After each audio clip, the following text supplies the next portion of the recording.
But I want to get your assessments about what's going on in Gaza, and it doesn't surprise me at all. Like in my critique of the social democrat left and the lesser to evil ideology in the United States was that they was willing to make the devil's bargain on domestic policy, but willing to sell out the Palestinians. That was a harsh critique I had of them for quite some time. But despite that, they still justified Biden as a lesser to evil. And I'm gonna get your thoughts on that as well. But look, I want you to react to this because now a lot of social democrats are pissed. A lot of social democrats are being radicalized because of this moment. All these Palestinian children being born. Now people are looking into his record for the first time. Now they look into his record. Now his record matters. This is from the Nation. I need to look who wrote this, but he says Biden's close alliance with Israel has been a lodestar of his work in foreign policy. During Israel's 1982 war with Lebanon, he went so far as to claim that women and children will be legitimate targets in Israel's campaign for greater security. That is the same war that Ronald Reagan was trying to scale back on. But I want to get your initial reaction to Biden's policies in Gaza, how the lesser to evilism ideology has been destroyed, and this headline as well. I learned this particular stain of it on this record recently. But as Ronald Reagan was horrified about what's going on in Lebanon, Joe Biden was like, more, finish them, kill all the kids. What's your initial reaction to all this, Danny, if you want to take that on? Sure. Well, I think Joe Biden really encapsulates what Glenn Ford used to say with regard to the Democrats, that they are indeed the more effective evil.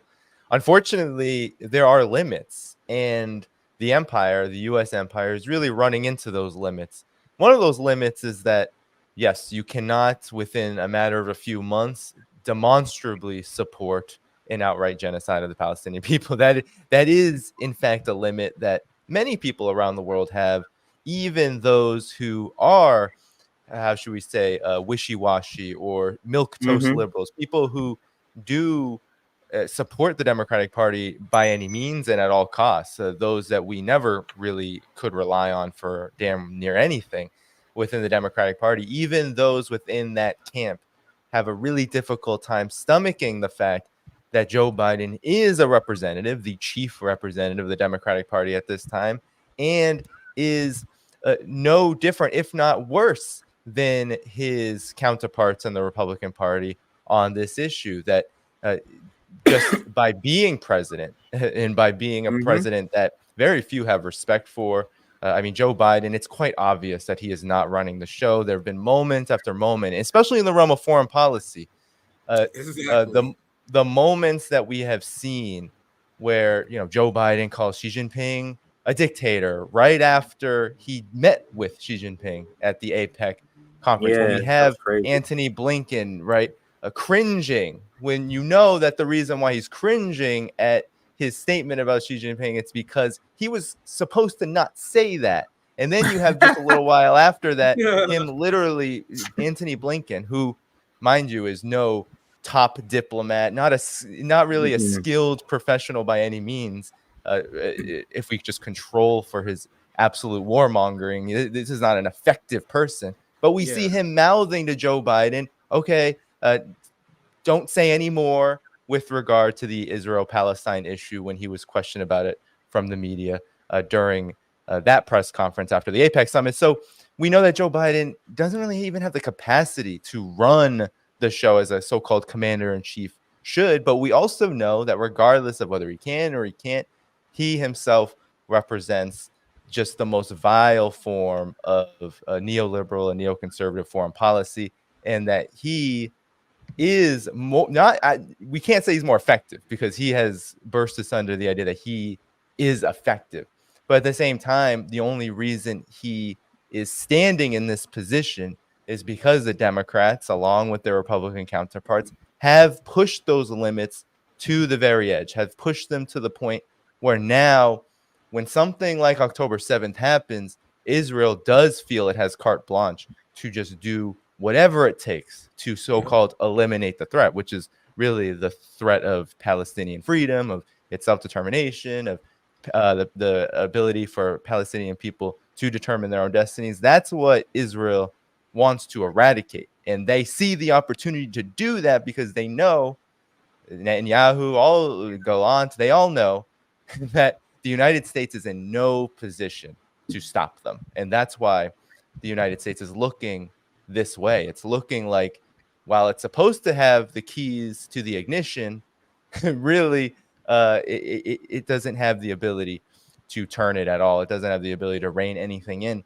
because at the end of the day, the United States' position is actually much weaker than it has been in the past. And so they are very torn, from the Biden administration to really the entire political class, the foreign policy establishment. They're so torn on how they can both unconditionally support Israel while also looking as if they do not support genocide. But everything points to, not only are they supporting it, not only are they actively doing it, materially doing it with weapons, aid, and what have you, but they actually believe in this. They do believe that Israel should have the right to eradicate a Palestinian state. It's just that the United States is now both in the unfortunate political and military position where it doesn't really have the control and the power to manage the situation in a way that's favorable for itself. I have a follow-up. That's why we're seeing the absolute unhinged and chaotic scene that we have when it comes to the political situation for the U.S. I just have a quick follow-up, Danny. Do you believe, piggybacking off what you were just saying there, do you think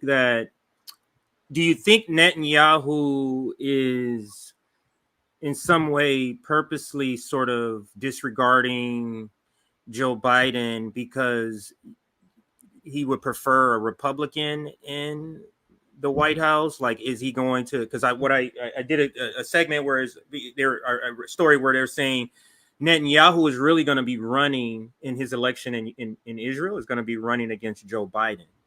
That's sort of like where he's sort of, hedging how he's going to be running in the election. So I'm curious if you think both of their election, like it's funny because Joe Biden's election sort of prowess and they're opposite. Like they have to be doing opposite things in order to achieve like a high favorabilities, but they're opposite. So could you speak to that part in the first question I asked, please? Yeah. No, absolutely. Netanyahu has not had historically a very high view of U.S. politics in general, but it is quite clear that given the current leadership of Israel, but really the historic leadership of Israel, what fits best at this time is a political leadership in the United States that will unquestionably, without any, and this is where desperation meets opportunism. It's Israel knows that it needs to get what it wants done as soon as possible. That's why it's moving as fast as it is in terms of the civilian just massacre. They're doing that. Israel is doing that because they know that the only way they can get rid of as fast as possible any notion that Palestinian people will have a state, that they'll have their self-determination at any point in the future, is if they take this opportunity now to ensure that that is an impossibility in the future, or at least delayed for many, many, many more decades. The problem is that Joe Biden and really the political establishment, most of the foreign policy establishment in the United States, while they unconditionally support Israel, they know that given they're supposed to look like the hegemon, they're supposed to be a part of this leading this rules-based order, they play at the two-state solution as a way to give cover for their unconditional support for Israel. And that's how they want to pursue and they want the relationship to Israel to look. They don't want a two-state solution. They don't want Palestinian people to have a state, but they want to move through in the relationship where it looks like they do, so Israel gets the proper cover that it needs. Really, this is a matter of optics in many ways in terms of the differences between what Netanyahu sees as good U.S. leadership versus bad. Joe Biden is giving Israel basically everything it needs to do something that Israel really can't achieve. Israel has actually done the opposite of what it wanted to achieve. Israel wanted to get rid of the idea of Palestinian freedom. Guess what? Now most of the world is more in favor of that than ever before. Israel wants to, gain the upper hand on the world stage. Israel is much weaker on the world stage, really, than it ever has been. Israel wanted to opportunistically exploit the U.S.'s political weaknesses. Well, it's done that, but guess what? It's at the expense of the U.S.'s own political legitimacy itself, which doesn't help Israel for the United States to look less and less politically illegitimate as well. So Netanyahu has these plans, and the political leadership in Israel believe that if they can achieve the final solution as soon as possible, then that is what is most favorable. And so Netanyahu has seen people like Donald Trump, who would never, ever utter a criticism of Israel, the GOP. They've seen them as more favorable because they're the ones who are most likely to never really mention a two-state solution. So, of course, that is going to be more liked by the Israeli political establishment. But at the end of the day, you're not going to get rid of that need for large segments. This is not partisan at all, but large segments of the foreign policy establishment is going to see the two-state solution as useful. They always have, and they will always continue to do, because the two-state solution was always a non-starter. It was not going to happen in the way that the United States or much of the political West, how they view the two-state solution. Well, Israel is legitimized fully, and oh yeah, you have this little Palestinian enclave that is also legitimized. It was never going to work like that. Israel was constantly expanding. The reason why October 7th happened is because Israel never respected the dozens and dozens of resolutions that called for return to the 67 borders, the right to return, all of these things. They never respected it, and they never were going to. And so the United States simply wants to, if it can, and the Biden administration, I think, represents this, they want to exploit the two-state solution so that there is none of this unrest, that there isn't this huge push for Palestine, while Israel doesn't this is the thing. Israel doesn't really have a strategy. Their strategy is kill everything that moves. It's really the U.S.'s Vietnam strategy in many ways. Kill everything that moves and try to eliminate the problem. Well, you can't really eliminate a problem that is regional, that is global, and that is really tied to the very existence of Palestinian people and really the very existence of self-determination and the idea that oppressed people have the right to it. You're not going to get rid of that. So Israel doesn't have a real strategy. They do hope, Netanyahu does hope, that Donald Trump would win, because Donald Trump would publicly speak more favorably. Donald Trump was huge with the Abraham Accords, was huge in trying to get the Arab monarchies to come together with Israel. He might think that would happen again. But all of that is not really contingent on Donald Trump. That's contingent on the situation that exists on the ground in this region and the world. And in my estimation, all of it is a fantasy, because regardless of what happens here, regardless of how this current escalation ends, quote unquote, it's not going to end, so to speak, but regardless of how long it takes for these active, brutal hostilities, this genocidal massacre that Israel is committing, for how long it takes for that to wane, to reduce, to perhaps stop in its current form, the damage that's been done to Israel's legitimacy, to the U.S.'s legitimacy, to the political legitimacy. Netanyahu, he's a finished politician in many ways. But at the same time, we're talking about two political systems, Israel's and the United States, which is really one animal, that doesn't really have high regard for legitimacy anymore, because they have no other options but to continue to do what they're doing.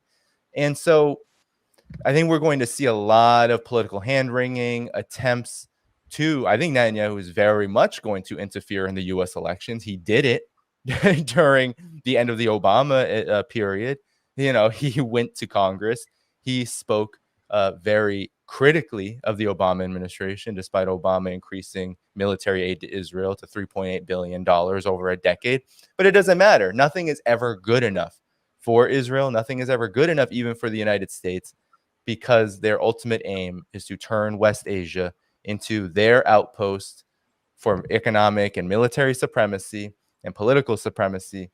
And they can't recognize that is a pipe dream. That the more that they move forward, the more that they're going to go backward in the medium term and long term with their their legitimacy. I think.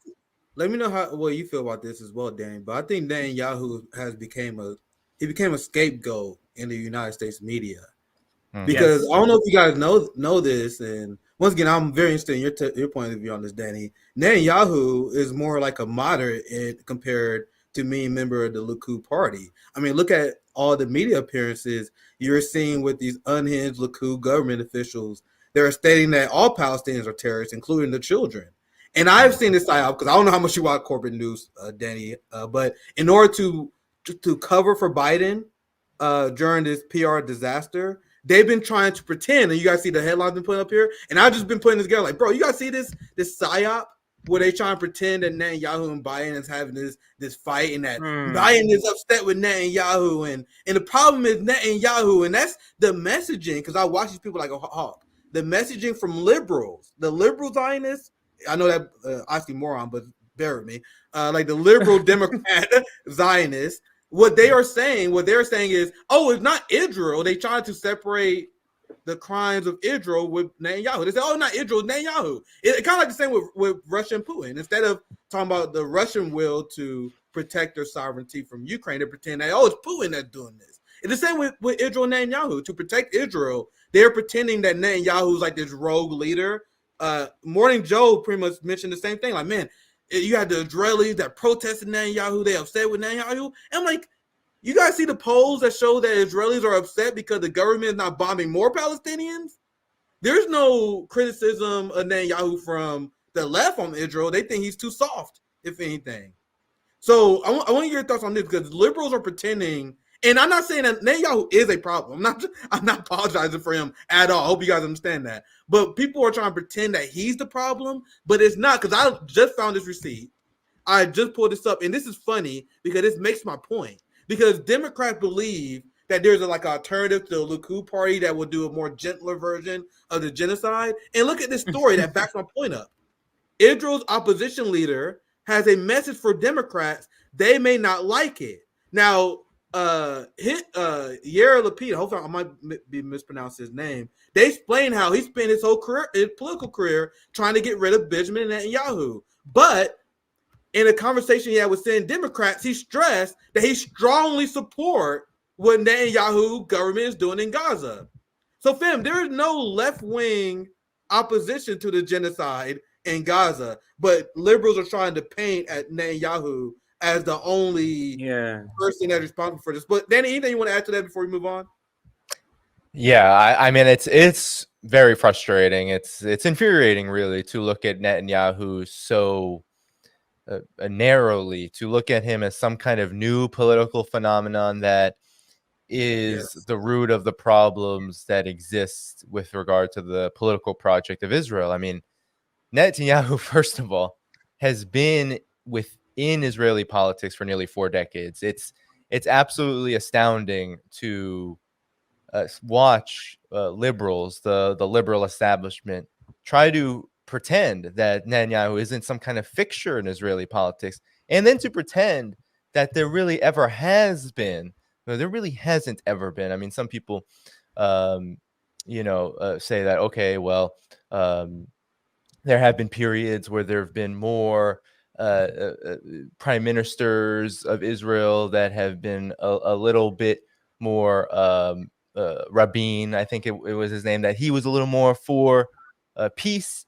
But at the same time, the only condition that has ever compelled that is when Palestinian people were in a real position of strength. And the problem here with Netanyahu is not that he's Netanyahu. It's the fact that he is a fixture of Israeli politics, that he is someone who has been literally writing. He's been of a huge key cog in how Israel projects itself, both on Palestine and its expansion is for Palestine, and regionally. He's been a fixture in that.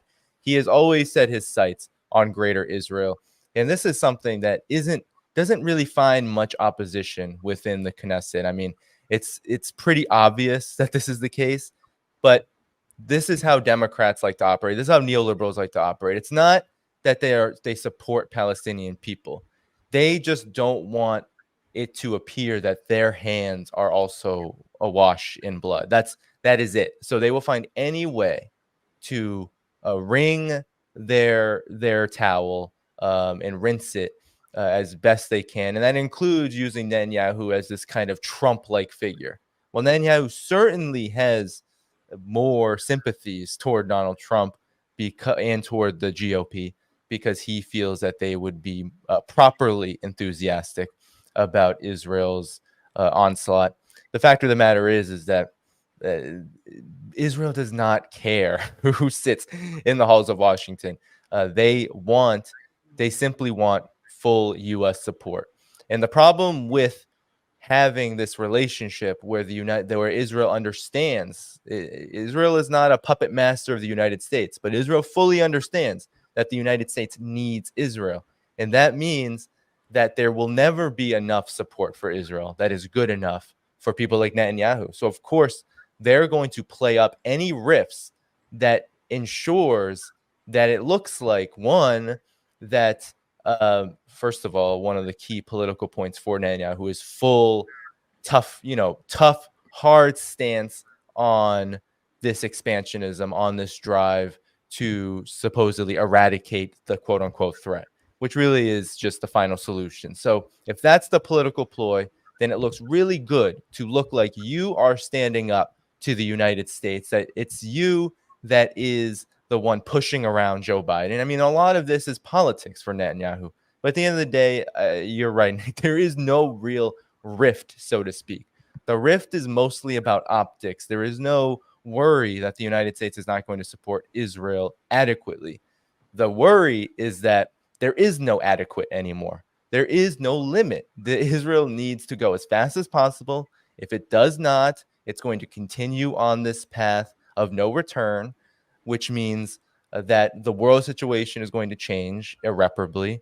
There is going to be no more, oh, well, maybe Israel is legitimate. The number of people that look at Israel as some kind of legitimate government that should exist in its current form is shrinking and shrinking and shrinking. It's becoming only the most fanatical Zionists that exists on this world, and that's a very small amount of the global population. So with that said, it is, I think, really behooves Netanyahu to make it look like there's a rift. And also it helps the United States, it helps the Biden administration and Blinken and these guys who already see the writing on the wall that they are in big trouble. Their legitimacy is waning. They have handled this in just the most disastrous way. From you all remember the first couple of weeks of this, it was, we're all in. Let's go, Israel. We're with you. We're going to stand with you no matter what. And then only a couple of days later, the damage was just it was so enormous that the entire world was looking at the United States like, you're supporting this. And so this has led to the Biden administration needing to find some way to make it look as if they have any kind of anything to stand on in terms of moral, political legitimacy. And that has what has led to this narrative of, oh, well, there's a rift, and, oh, Blinken and Biden and, even Austin, even if they unconditionally support Israel, they support the protection of Palestinian civilians. It's insulting in many ways, because that they don't. Most people know that they don't. And so that keeps this, I think this keeps this tension. It's even hard to talk about it without feeling a bit as if we're going back and forth on these contradictions. It's, well, the United States is trying to look apart, but they're actually playing this role. They're doing this, but they're saying that. And it's just quite obvious that most people now who have any semblance of humanity, any ounce of humanity in them, they see this as completely hypocritical.